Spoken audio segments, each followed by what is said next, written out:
conductor of the N4 hype train. Archer's fantastic. I definitely consider her a friend. We got to hold the line against the other team, and it was very cool. You just want to make content and like just have something you can look back on. You win. All of that time and energy, just so happy, so grateful to have been there to experience this. Why, hello to all my fellow nerds, and welcome back to another episode of Fast Tracked, a brand new podcast dedicated to the foam flinging community and the people that make it awesome. My name is Archer. How's it going? I'm your dedicated veteran, admin, world-class queen of the hype, and host of Fast Tracked. Just want to give a quick shout out before we get things rocking and rolling to the Foam News Collective for their shout out of Fast Tracked on our community crosshairs for February 2024. That was pretty neat, and I really appreciate y'all, so thank you for that. Let's keep the excitement rolling. So tonight, my fellow nerds, I'm in a bit of an interesting place. Your girl has found herself in the holy land of cheese. I managed to get onto a plane for a 9-hour escapade, and as one does, I had to download a whole lot of Nerf content to save myself from utter boredom. Now, during this time, in the many hours of download for the flight, I got the chance to look back at the work of two media professionals, and I got the chance to take a step back and just truly appreciate in how much goes into making a Nerf group look good. So tonight, I called upon these said professionals with 5 years of collective experience in the hobby, and we're going to talk about all things media. We're going to talk about what goes into making a Nerf video look good and how the hard work that goes into that makes an impact on Nerf groups down the road. So let's get this started. Tonight we have Andrew, aka Dart Sweep, from the Maryland Foam Alliance. I'm sure many of you have seen his work on the interwebs. He does a lot of recaps through DMV, Southern Maryland House of Nerf, Maryland Nerf Herders, Maryland Mayhem, the World Foam Alliance. The list goes on. My guy is most known for his large-scale videos at events such as NWAR, PA Survival Fest. He puts on really good quality work. So we have him in the house talking a little bit about the Maryland scene and the work that goes into his content. We also have Gotham, otherwise known as Goot, from the United Nerf Ops. He also represents work through TNT events. He is most known, as many of you know, for his visual effects on and off the field, as well as, in my opinion, his movie trailer quality of attended events. This guy is top notch. Takes a little bit of time in getting his things turned out, but it is always worth the wait. Thank you, gents, for tuning into the podcast. And I gotta ask, as I ask all of my guests on here, how did you get into the hobby and why Nerf? I feel like it's pretty typical for how it goes is you get sort of you get into it along with your friends. So I met Jed, who you're also friends with, and like we play together, we compete together, we host wars together. But initially, how it started is I just wanted something to do. You know, I live in New York City. Figured like, oh, Nerf war in the park sounds kind of fun. I thought it would be some kind of just like meme fun thing where we're running around with kids' toys and plinking at each other.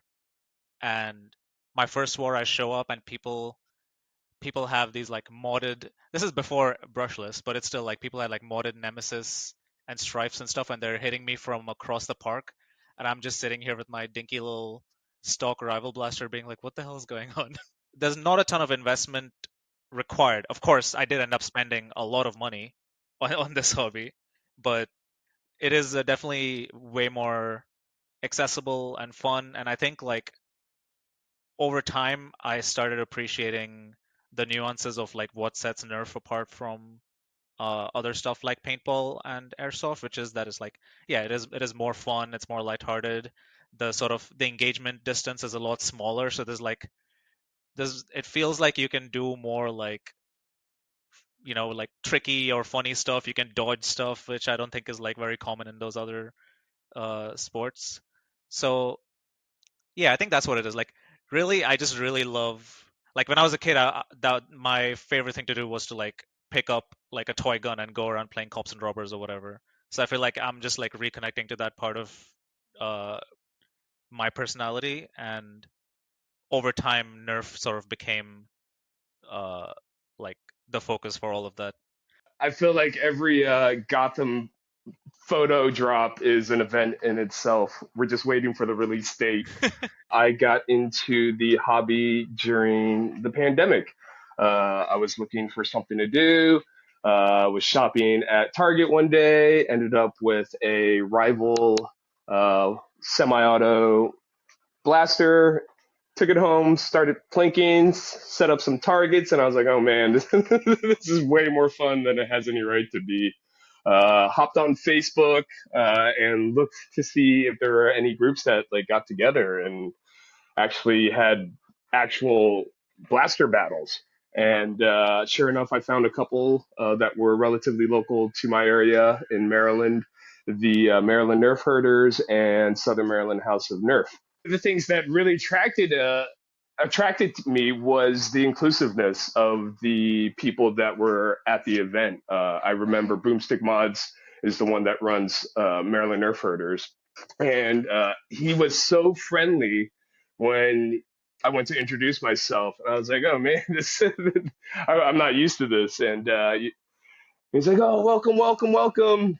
And I was like, "I'm really old. I don't know if I should be here." He's like, "Oh man, it doesn't matter." And yeah, so it was that's one of the reasons I really enjoyed it, is because I figured if they let this old weird dude play some blaster tag, that it's got to be pretty cool people, right? There's definitely, and I guess I'll ask you, Andrew, would you say that there's a level of camaraderie to it? Because I know, all three of us compete. There's definitely a level of camaraderie where we all want to strive to be better, but even just take the different flavors out of the picture. Just speaking as the hobby overall, would you say that camaraderie is consistent throughout? For sure. We all three of us have actually gone out and hung out. Not only after events for post battle meals, but also just outside. We've hung out. We've hung outside of the hobby, and that's another part of what this hobby can do, is bring you people and friends that you probably wouldn't have the opportunity to be with. Some of the core memories I have of first getting into this hobby is playing all day in Central Park, and then at the end of the day, packing all our shit up and piling into some poor diner or McDonald's or something with all our muddy gear, and just hanging out with friends and shooting the shit and talking about all the cool plays we made that day. And that's really what makes you want to keep coming back, is the people that you play with are people that you can relate with, that are fun, that you get along with, and you're able to have that sort of friendly competitiveness paired with also just like helping each other out and getting along, and uh, being able to bond with each other. Gotham and we chat with each other. I ask Gotham, like how he's doing this, or what his approach to filming this content is, or how he's editing a certain way. So it transcends beyond the hobby. I'd like to think that we are more than just blaster buddies. We are actually friends. We're learning. Whoa, Yeah, Andrew, exactly. Andrew, don't get ahead of yourself, all right? Gotham cool. paid me to say that. Soak it in. We're cool, but we're not that cool, all right? He sponsored me to say that. That's it. Here's your blood money, sir. You heard it here, Narc's such a folks. content creator. He'll only be your friend for pay. What gravitated you towards filming your experiences? I know for me, it took a while before I finally bought a GoPro, but yeah, I was in the hobby for like years before I actually picked up a camera. So I was curious in what made you guys get into it so quickly. I think Andrew and I will probably have sort of similar takes on how we first got into it, because we're both in creative fields. Like he does video for a living, and I come from a creative background too. Like I did animation, and now I'm in graphic design. So like I feel like we always had, and I think that sort of speaks to how we got into content creation for this hobby too, where I actually started out just taking photos uh, because that was my other passion, I guess, is making cool looking images. So it just kind of naturally made sense that I like taking photos. This is kind of fun. Somewhat like some of my favorite stuff to like illustrate and draw was also like, you know, guns and sci-fi stuff and shooting. So like this very easily dovetailed with my other uh, interests, and it was really exciting to have free models basically for me to create these cool like actiony looking images. And I think the thing that made me keep going was seeing the response from like my fellow club members when I was having such a blast take like not just playing but going around taking photos, getting in everyone's faces, getting and yeah, I'll admit often like getting in the way of people's shots just to get the cool angle. But the next day when I Taking posted the on Facebook, sacrificial dart. yeah. But then the next day when I posted on Facebook, like back when people used to actually use Facebook, uh, everybody would be so excited to see their photos, and like they'd be commenting on like the silly stuff that I managed to catch or the cool stuff like darts in midair or people getting tagged out. And it was it was really awesome to see sort of like me being like having this opportunity to create cool images, and then also experiencing other people engaging with it and finding joy in it and finding some value in it, and Hmm. that made me want to keep going. Being that it is my profession, it was inevitable that I would start filming some type of content. I think initially what influenced me was seeing some of Bradley Phillips' gameplay footage, and Really? was just looking at the kind of like polished production value that he was getting from that, and saying, "Oh man, you can do that with a foam dart blaster. That's amazing!" And it's like airsoft and paintball, and if you've ever seen those types of videos, it's very very similar to that, I feel like. But and I was like, yeah, I would like to create something similar of that.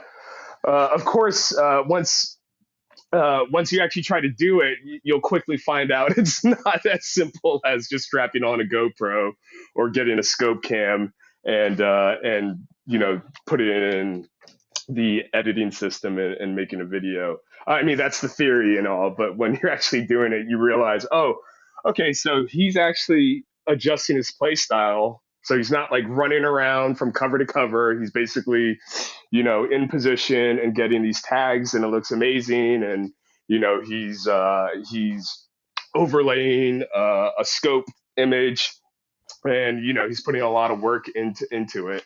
Uh, and so I think for me, I just realized, there's a lot more work that's involved with doing that kind of stuff. I don't know if that's necessarily something I want to do all the time. So that kind of evolved in doing like simple POV gameplay into kind of B-roll highlight event videos, which I thought was a little bit more engaging, and I thought uh, people would appreciate that a little bit more, seeing themselves at the events having fun. It's not focused on myself, but really kind of showcasing the club and the people that are there having a fun time flinging foam.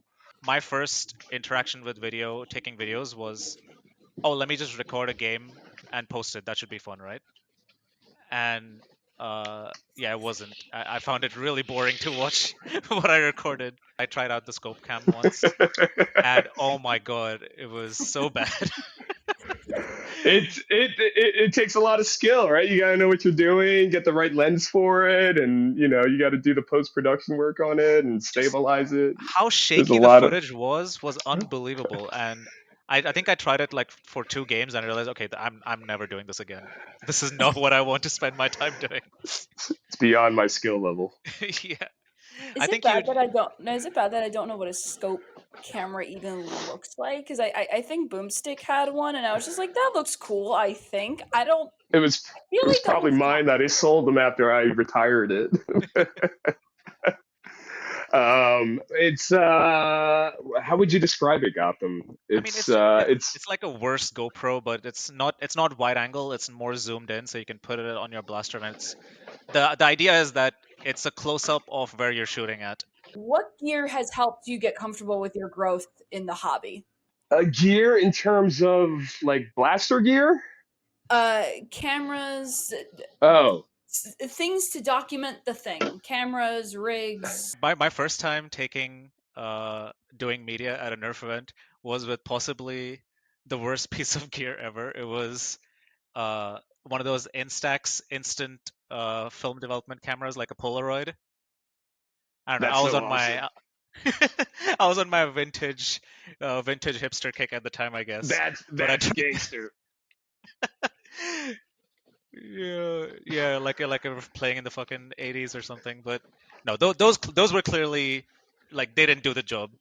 And I started off with just a DSLR that I had, and I've had a gear journey since then because I'm not a video or photo professional. It's all hobby stuff for me. So I had my DSLR and like a kit lens that I was running with, and I think what developed for me since then is that I learned more about the gear that I was using, and that led me to uh, invest sort of step by step into more and more. So like I started with like a Canon Rebel something or the other, and upgrade. My first upgrade was getting like a better lens, a 50 mil lens, and that's when I experienced the beauty of bokeh and soft blurry backgrounds. Depth of possession, depth of field.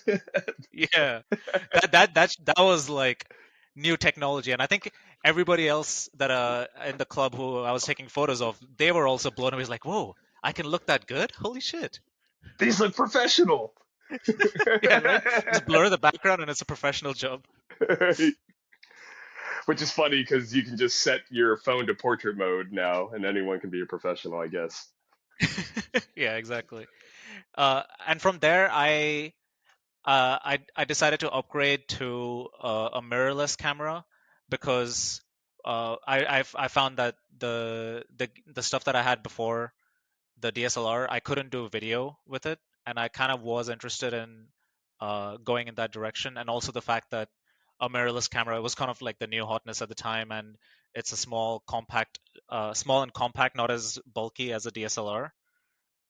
So I figure, yeah, why not? Let me just like treat myself and get this. And it's sort of been a journey since then of like learning more. It's been a lot about just learning, like learning about, oh, how does depth of field and shutter speed and focal length, how do they all interact with each other? What kind of different results do those get me? And sort of getting finding this other passion that I didn't know I could get so into. Sort of Nerf helped feed that passion of me wanting to learn more about photography, and that led to me wanting to learn about video.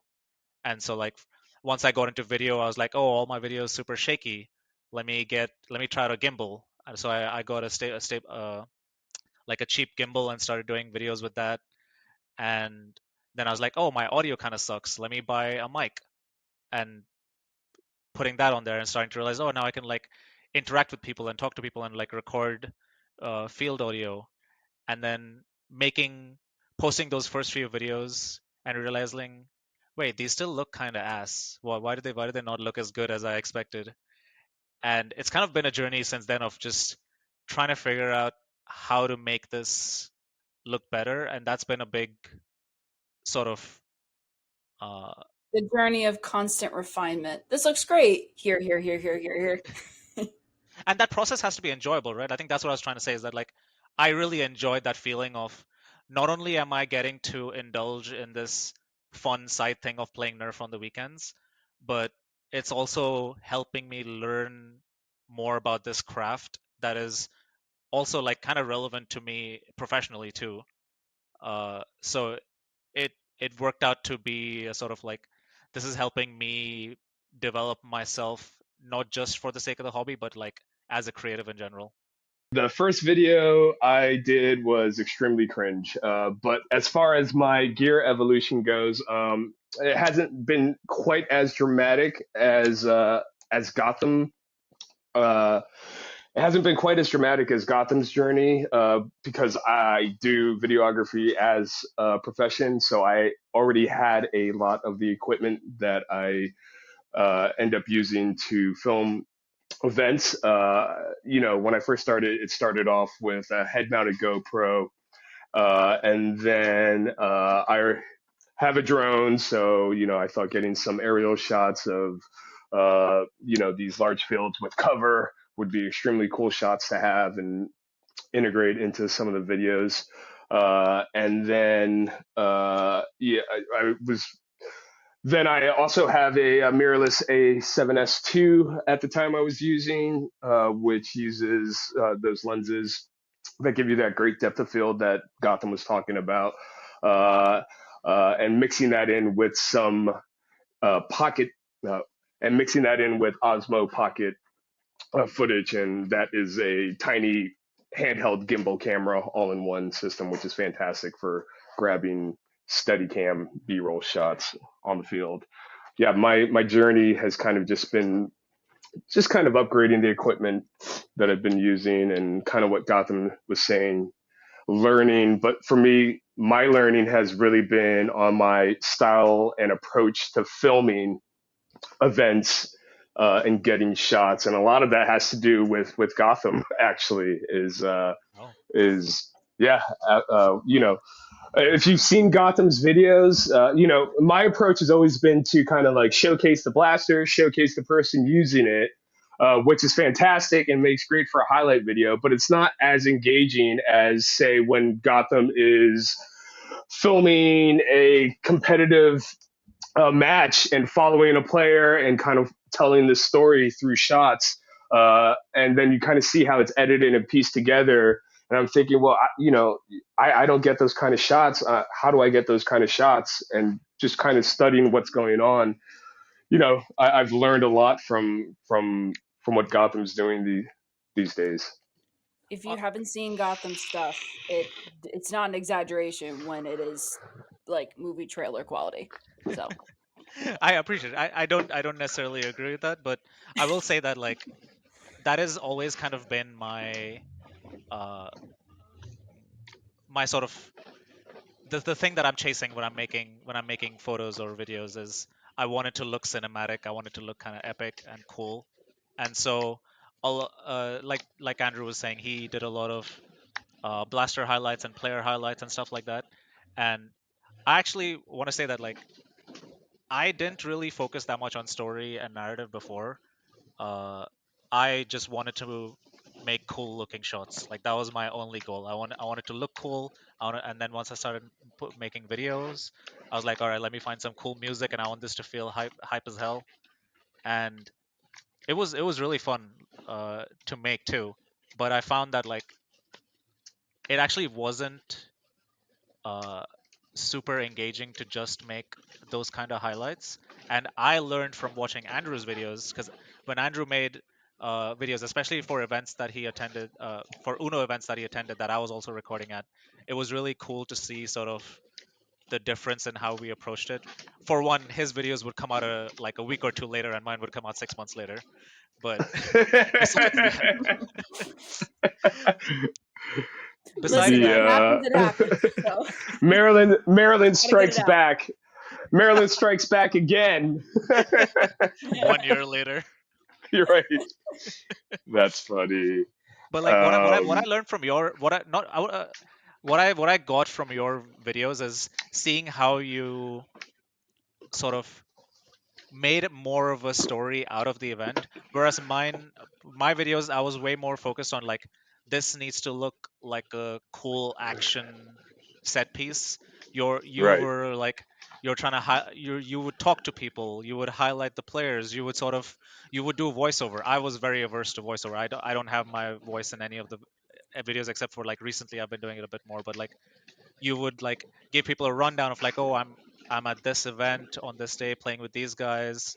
It's cool. And you would also do like a little montage highlight, but then you'd also have long form, like either conversations with people, introductions, or even just showing long gameplay clips. And it was interesting for me to watch those and be like, I'm, even though this is like a lot more long form than I would normally make, like I'm finding myself engaged because there is a story of like these people that you get to meet, these people that are playing. And I think I've been sort of like taking elements of that and incorporating that into my work too. Like I'm also always like watching Andrews and Boomsticks and everybody else's videos as soon as they come out and being like, what secrets can I steal? Other thing, no one really cares. Also, at the end of the day, if it looks good or not, except me and Gotham, looking at each other's videos and like, oh damn, that looks good. But yeah, no one else. Also, no one appreciates the composition that Gotham creates or the color grading that and the LUTs that we end No up one? using for it. No one? I Uh, What are you just you doing and on my me, episode? just you I and don't me, know about and no our one. and Archer and Archer. Hey. Thank you for thanking your host. I like I it mean, actually. I do kind of have like a related question for you, Andrew. Because like I've been thinking about this myself in terms of like how much time I like just evaluating how much time I spend on media. Because the one thing about creating media for Nerf is like we already play almost every weekend, but then also doing media for it means you're dedicating many hours in addition to that, and so it's like it can sort of become like a second job. And I mhm. think for Andrew it definitely is a second job for you, a little bit less so for me because like I couldn't handle it. But like how do you like what is your mindset, I guess, around that of like, do you feel like this is like a job for you, like you're taking it that to that level of seriousness? Yes and no. So for me, my approach, I've said this before, my approach has never really been concerned with about getting views or subs as much as it is. Let me say this: I don't consider myself a content creator as much as I do a hobby community ambassador, if that makes any sense. So I really like the idea that I kind of promote a certain view of the hobby and am able to kind of showcase that. Um, but I'm not looking for those views or subs. So I'm not in the same boat of people trying to create a channel and become a content creator, meet deadlines and things like that. I don't feel obligated to get content out consistently. I know it's going to get out eventually. I am backlogged. I am currently working on End War 2023 content. At the same time, I'm still trying to pump out newer content that has been captured. But for me, I think it stops becoming fun when it starts becoming a job. If that makes any sense. Yeah, sure. And then you kind of get burnt out and or you feel some type of pressure. And then also with that being said, if you are looking for subs and subscribers, I think that will come naturally and organically, and there's nothing you can really do aside from doing the best you can do to get things done, if that makes any sense. So yeah, for me, I've just kind of accepted the fact that I have all this content. It does become an issue because at some points I'll be like, oh man, I have all this content that I've captured, and that's all I want to edit. That's all I want to focus on. And I'll be honest, I'm kind of in that mode right now. So you'll be seeing a lot of content coming out relatively soon, just because I'm in that mode. Like, okay, I want to get this content out. But that's just it. It's like when you want to do it, you'll do it. And if you don't want to do it, don't do it. It'll come naturally and organically. You shouldn't feel pressured. Um, we're not signing shoe endorsements here yet. Yeah. But yeah, I think my the thing approach is, has really just been to enjoy doing what you're able to manage to do by yourself. Yeah. and it's not just editing, right? Like it even takes up your attention on game day. Like that is time that you could be hanging out with people or focusing on your play that you're instead taking to like record or like think about what kind of stuff you want to record. Right. We've had this discussion where we're like, oh man, like I want to film, but I think I'm gonna play because I just Yeah, haven't played. it's Yeah. You so know. tough. I introduced you as members of the Maryland Foam Alliance and the United Nerf Ops, but in actuality, both of you represent multiple groups in media content for your respective regions, right? So would you say that burnout is the big glaring challenge between filming and editing and posting and advertising for these branches under the same umbrella? You're going to DMV events, TNT. Would you say it's burnout, or are there other underlying challenges that the both of you go through? I mean, my issue right now is actually getting to events just because my schedule is so crazy. I'm going to different conventions, and there's all these large scale events that are happening that I'm planning to attend as well. Um, but luckily, for me personally, with the Maryland Foam Alliance, I have a lot of help and support. And I'll be honest, like Boomstick Mods does a majority, if not all, of our Maryland Foam Alliance kind of social media managing and posting and content creation. He creates all the event banners and artwork and all the event postings, and not only that, all the stuff for Maryland Mayhem too. He does a lot of work, and I'm able to provide him my footage, and he's able to use it. Vice versa, if I get his content, and I'll incorporate it into my edits. And then, but I have a lot of support with Boom being able to provide what he does for the Maryland Foam Alliance, which helps out a lot. I'm the director of media content, creative director of media content for the World Foam Alliance. And originally I was brought on there just to create media content, kind of stock media content that we would use for the YouTube channel. And then that just kind of evolved into these live stream shows, which I'm a host of. But I'm just the host. We have a whole team. You were a guest on it. We have a whole team. Daffy is the show producer. Derek is the director, and Nate is the program director for the show. So we have three people manning that live stream that are able to know what they're doing and have some idea to be able to make that happen. So there's a lot of support that is happening for me personally. So I don't feel like I would get as burnt out on doing the stuff I'm doing because I have all that support and help. So I'm able to manage not only doing that stuff, but also my own stuff, which has been a lot of fun. And I enjoy that challenge as well. It's a lot of work, but you know, if it's not easy, it would just be, or if it wasn't difficult, it would just be the way. Everybody So, be doing it. right. Yeah.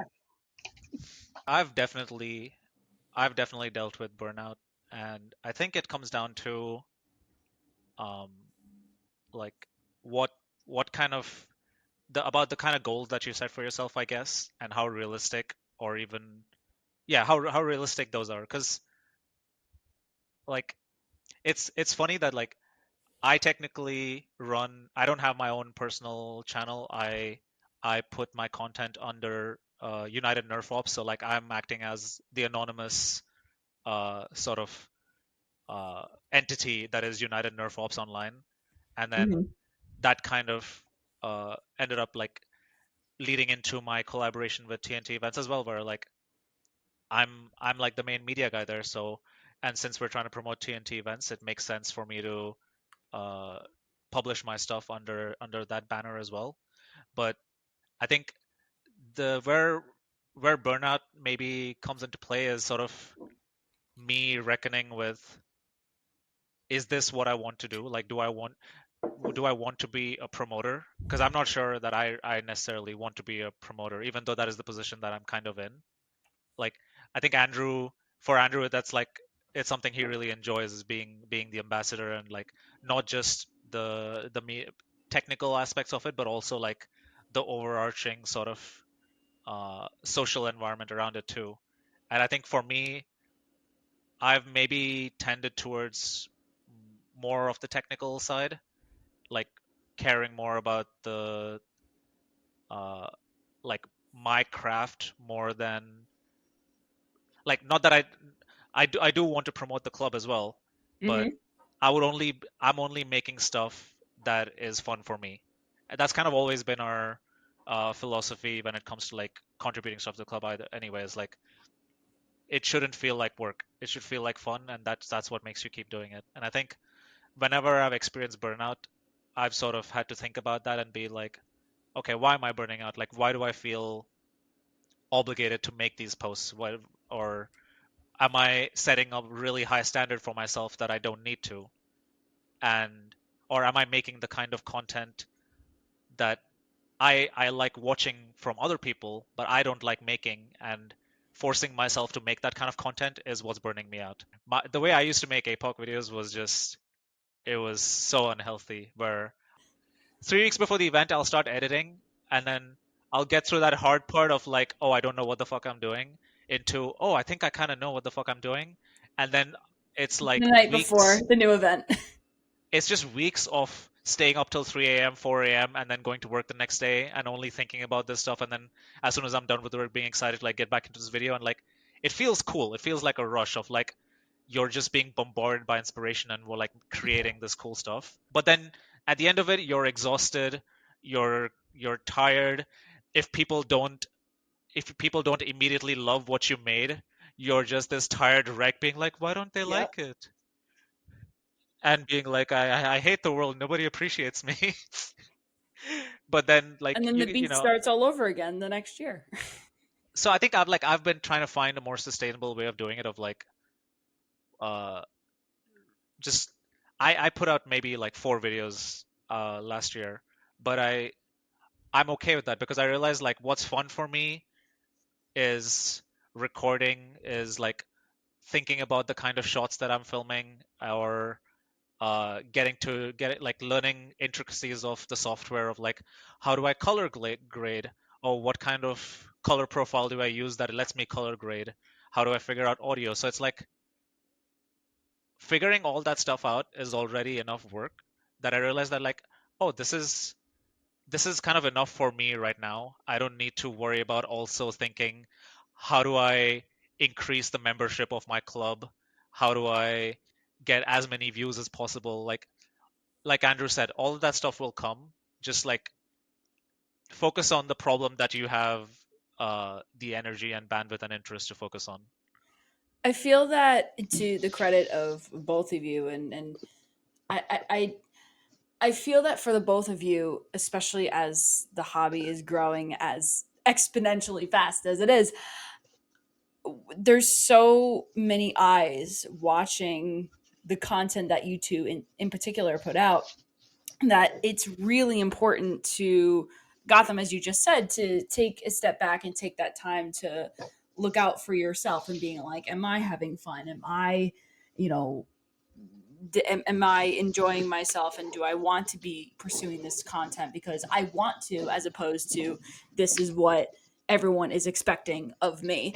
And I know, Gotham, for you, from what I've noticed over the past couple of years, I know there's been a major growth in competitive, but I've noticed that, yeah, there are less, videos and photos and what have you, but you've built so much of a reputation for yourself, and this is just me speaking, that I feel for us watching from not living as you, in the fact that you are essentially taking your care of yourself and being like, hey, I want to go and play more. I want to, refine my own skills as like a nerfer, as a player, as a photographer on my own time.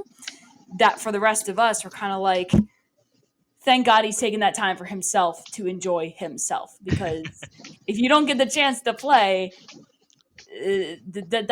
that's where you've started, right? And that's robbing yourself of your own happiness. You know what I mean? Yeah, And the so, biggest cure to burnout yeah, is play the game. Like playing the game is the first priority. it's your And Absolutely. first love before everything else. You yeah, know. Absolutely. Yeah. I will definitely say play the game cures all. Some of you may know I recently had a issue with my vision and was unable to play, and just recently have started again. But yeah, the moment I stepped on that field again, I felt cured immediately. So that is a testament to what actually playing can do for you.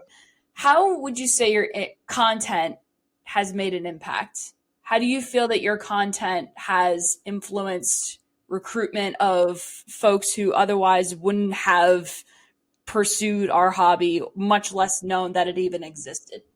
Players, local players that have told me they'll be in a Target or a Walmart and see people in the blaster aisle, and they'll strike up a conversation, and they'll show them my videos and invite them to come to our events. And I've heard a similar story from one of the HVZ players at UMBC. She was saying that she was invited to join the UMBC HVZ missions, but wasn't quite sure. She stumbled upon my video, I think Boom's video, and she got a good impression, and that was something that she wanted to participate in. And she's still slaying zombies to this day. So I think being able to just provide an opportunity to share content that showcases what an event potentially is like to others has been, maybe not life changing or altering, but one foam flinger at a time. I'll say eventually is the goal. Another example is I've been going around with Dart Zone and Al the Geek to conventions for like Comic Con and different expos like that. And we've been promoting and showcasing not only blasters, but the videos that we have created in the hobby community space to showcase, this ecosystem exists, and you're in our demographic target audience. We think you guys would have a good time, and definitely come check out one of the events if you get a chance to. So having that type of content, being able easily accessible to kind of showcase your local club or group or brand company or whatever for blasters and just in general our hobby space is I think that's extremely beneficial. Has been extremely beneficial. everybody knows about Nerf, but not that many people know about our part of the hobby. And because everybody knows Nerf, you don't.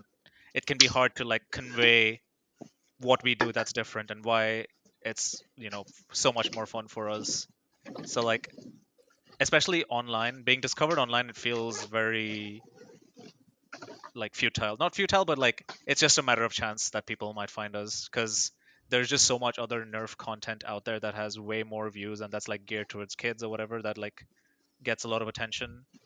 So Do you at feel least that it's the stereotype of thinking that it's either a kid's toy and doesn't shoot anywhere or play airsoft? um Definitely is a factor.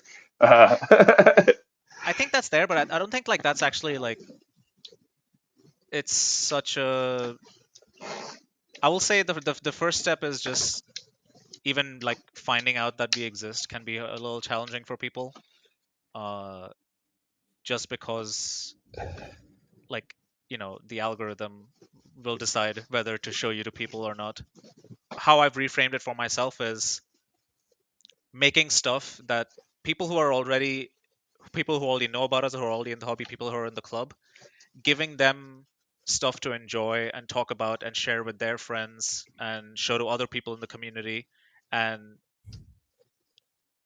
use it as like, I guess, uh, something that the community that people who are already in the community can gather around, and makes them more invested in the hobby. Like especially if you didn't go to a war and you see photos and footage from the war of people having fun and like great games, that makes you think, oh damn, I'm so sad I missed it. I want to go to the next one. Because I will say it's not just about getting people into the club or playing their first game, getting them to come to the second game or third game, or getting them to decide, huh, maybe I do want to spend $200 on a blaster.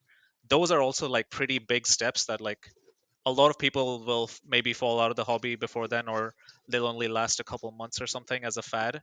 But like, Consistency is huge. yeah, I feel like what my content has been doing, for at least for United Nerf Ops, what it's been doing is giving people just like, I see the Discord blow up, or like back then it was Facebook, like everybody like talking online and like reminiscing about moments days after the event has already happened.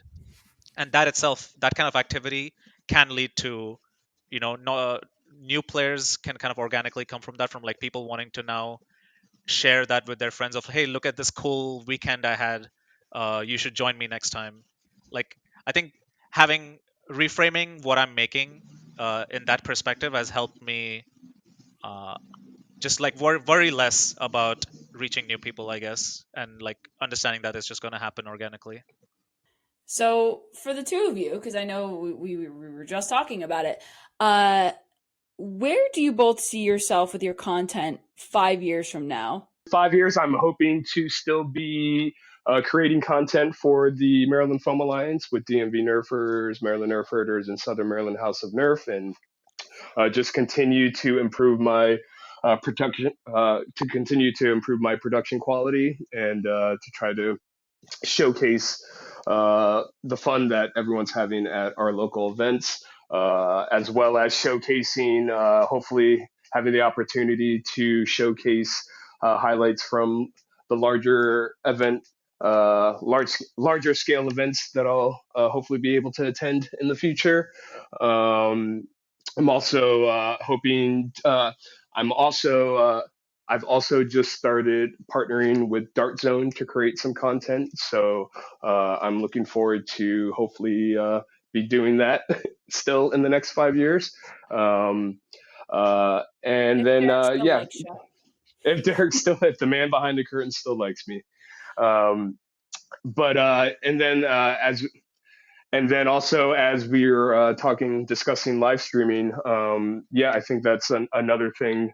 Watching what they did at RAG, I think with having that commentary and that kind of production value inspired us at the WFA for when we're doing our live stream for this year's Maryland Film Tournament.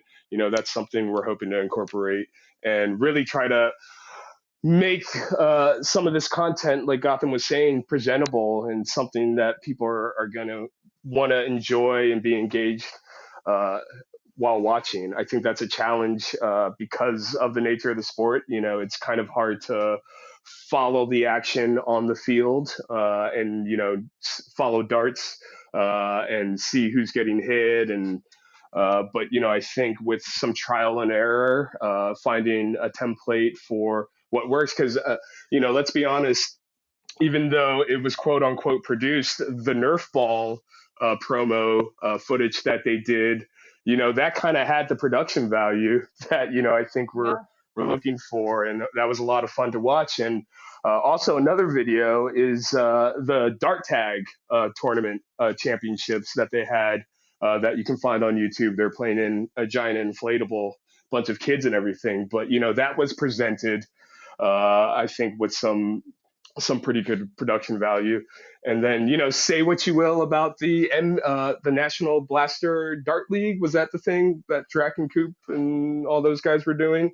Yeah, Um, and that was yeah, around the year that I started. yeah. I think there is a challenge of finding what is interesting, and that's not to say that you shouldn't do POV gameplay footage or highlight videos or anything like that. Those are their own things, but I think getting to the level of broadcasting some of these competitive events and large scale events is definitely something I'm looking forward to in the next 5 years.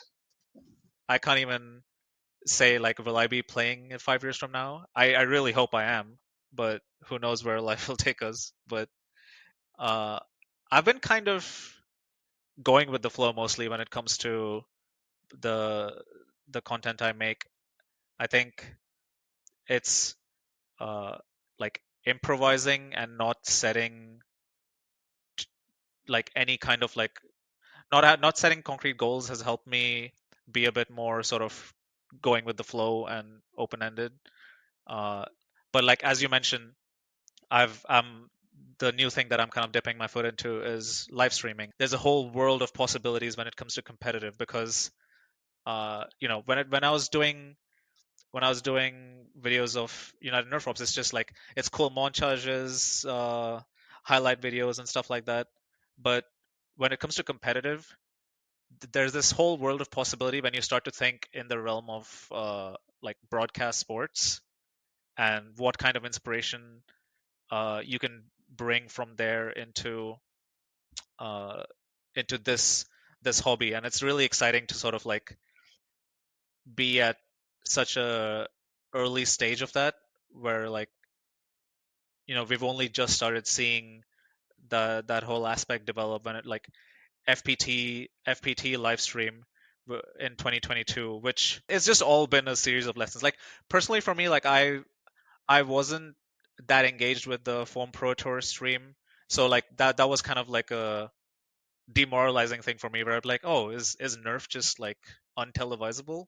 But then uh, at TNT events, Jason started this thing where he set up GoPros on every corner of the field and he would record the gameplay. And then like it was interesting seeing that like, oh, being able to see all the action clearly instead of like only focus, that there's some appeal to that, but it's still kind of like not super engaging. But then like Ragnar Oktoberfest in 2023 happened. It's a problem that actually I've dabbled a lot in consuming like paintball and airsoft content as well.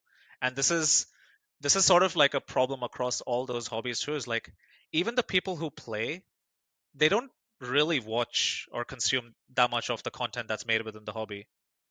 And I think bringing it back to your original question, that's probably something that I'm hoping to like explore and learn more about over the next 5 years, is like, what is it that people want to watch? What is it that I want to watch? Because honestly, even I don't actually consume a ton of Nerf content because I have very specific interests when it comes to that stuff.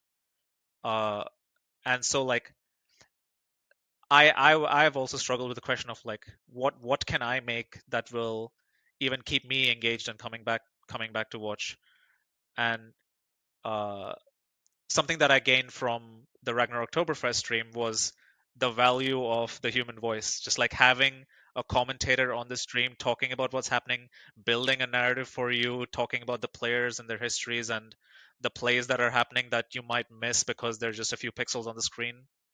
And I think it's been that cumulative effect of like all those people learning all those little lessons from the things that have happened. And I expect that that's what's going to keep happening, is that we're just going to cross pollinate and learn from each other and develop this medium. Definitely. Alrighty, friends, as we're getting towards the end of our episode, it seems, unfortunately, any advice, because we have to help our fellow Nerf nerds out there, any advice for those wanting to create content, whether individually or as an organization? And do you have any tips for current organizations in how to make their existing content better? The main thing that's kept me going is, I guess, maintaining a balance. Like we talked about before, playing is the main thing, and uh, honestly, playing is what inspires the kind of content you make too. So don't get carried away. The first, maybe the first video or the first couple of photos you post that get a ton of likes, you think, oh wow, I could do this all the time. But no, it's hard work, and uh, there's going to be highs and lows that you should anticipate. Uh, so I'd say like just find make sure that it's always fun. It's gonna obviously in the short term it might like editing hours and hours of footage isn't obviously not always fun, but if it's feeling like punishment, don't do it. But find the joy in it. Find the thing that inspires you about it. Like for me, it's getting that cool slow-mo shot of a dart bouncing off someone's head, or capturing a funny interaction on the field, uh, or lately experimenting with like Instagram Reels and putting music and like making funny gameplay loops and stuff like that. Like just treat it as another way to play Nerf. Like when I'm doing my media, that's me playing, and I think just like don't lose that sense of play. Uh, in addition to that, I guess watch do look for other people's content, like see what's working for other people. Even if it's maybe not the kind of stuff that you want to make, there's always something to learn from it, and like have an open mind and incorporate it into your own process. Yeah, everything Gotham said, I agree with 100%. My advice would be, just to build off of that, would be just to go out there and start getting content, start shooting, whether it be GoPro footage, point of view, gameplay footage, or you're shooting using your phone to get B-roll, or you want to just take some photos. You can use your phone. Just go out there and start getting content. Like Gotham was saying, it should be fun. It should be something that you enjoy doing. And then, yeah, just know that there is an entire community that not only likes to fling foam, but also enjoys capturing content and is learning, together, and is learning together how to make that content enjoyable to watch and share with everyone. And last but certainly not least, Gotham, where can we find you? Aha. So please don't try to find me. All right. I don't want y'all coming up to my house. But if you want to find my Damn it. content, I post under United Nerf Ops on Instagram and YouTube. Mostly these days, mostly my content has been around Instagram because I'm experimenting a lot with short form content. So, but please make sure to follow United Nerf Ops. In addition to that, I'm also posting my content on TNT events, and there's a lot of cool developments happening on that front, namely the live stream, which we're hoping to take public very soon as all the technical difficulties are worked out. So go check out TNT events on Instagram and YouTube. It's TNT events, but spelled EVNTS because EVENTS was taken. So yeah, TNT events on YouTube and Instagram.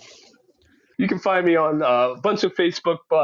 You can find me on a bunch of Facebook blaster groups, at the Maryland Foam Alliance group, DMV Nerfers group, also on YouTube at Dart Sweep, and TikTok under Dart Sweep, and IG under DCSARITI. And you can also catch my live streaming show, The Foam Zone, on the World Foam Alliance YouTube channel every other Wednesday, 8 p.m. Don't touch that dial as we roll on into our next train stop as we talk about all things that you're going to need to recruit your next medic. And I'm not just talking the game type. Tune on in as we bring 2 seasoned medics from 2 large HVZ events. We're going to be talking to them about how they prepare for events like End War, PA Survival Fest, Ragnarok Oktoberfest, and how they can help us in promoting safety within the hobby as it continues to grow. Stay classy, stay awesome, and I'll see you all in the next episode.